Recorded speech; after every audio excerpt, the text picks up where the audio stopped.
ഹരേ കൃഷ്ണ കൃഷ്ണ കൃഷ്ണ ഹരേ ഹരേ ഹരേ രാമ രാമ രാമ ഹരേ ഹരേ. എല്ലാവർക്കും, എല്ലാ സജ്ജനങ്ങൾക്കും എൻ്റെ വിനീതമായ നമസ്കാരം.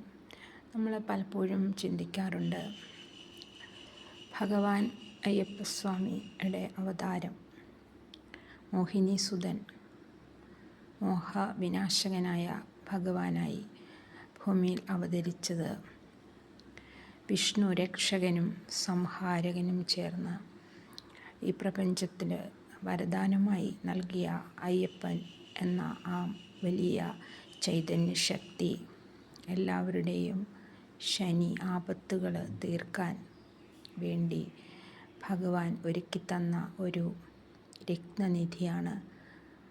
അപ്പോൾ എന്താണ് നമ്മൾ മനസ്സിലാക്കേണ്ടത്? ഒരിടത്ത് സംഹാരം, ഒരിടത്ത് രക്ഷ. ഇത് ചേരുമ്പോൾ ലോകത്തിലെ, ഭൂമിയിലെ സർവ്വദോഷങ്ങളും പലായനം ചെയ്യാൻ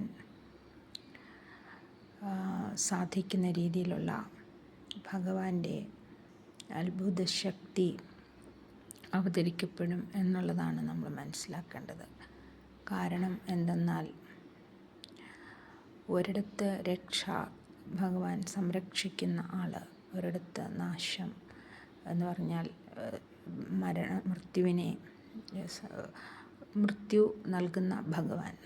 ഇത് രണ്ടും കൂടി ചേരുമ്പോൾ ഉണ്ടാകുന്ന ഒരു വലിയ നെഗറ്റീവ് ഇമ്പൾസ് ഉണ്ട്. ആ നെഗറ്റീവ് ഇമ്പൾസിനെ നമുക്ക് ഭൂമിയിൽ ഉണ്ടായാൽ, അല്ലെ ഭൂമിക്ക് അത് ഭാരം, അല്ലെങ്കിൽ ജനങ്ങൾക്ക് അത് ഏതെങ്കിലുമൊക്കെ തരത്തിൽ ദോഷം ഉണ്ടാകും. അപ്പോൾ അതിന് വേണ്ടി രക്ഷകനായ ഭഗവാൻ മായാദേവിയാകുന്നു. എന്ന് പറഞ്ഞാൽ, അവിടെ ഭൂമിയിൽ നന്മ ചെയ്യുന്ന ആൾക്കാരുടെ ഒരു പ്രപഞ്ച സൃഷ്ടി ഉണ്ടാകേണ്ടതായിട്ടുണ്ട്.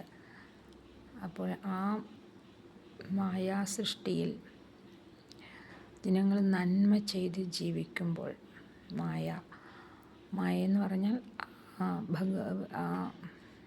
ഭഗവാൻ സൃഷ്ടിച്ച് നമുക്ക് തരുന്ന ഒരു ലോകമാണ്.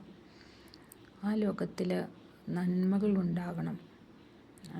എങ്കിൽ മാത്രമേ ഈ മായാശക്തി, അതായത് ശനി എന്ന് നമ്മൾ പറയുന്ന, അതിനെ നമുക്ക് ഇല്ലാതെ ആക്കാൻ സാധിക്കത്തുള്ളൂ. അപ്പോൾ അതിന് പ്രധാനമായിട്ട് വേണ്ടത് ധർമ്മം ആചരിക്കുന്ന ഒരു ശക്തിയുക്തമായ ഒരു തേജസ് ഉരുത്തിരിയുക എന്നുള്ളതാണ് ആ ഭൂമിയിൽ.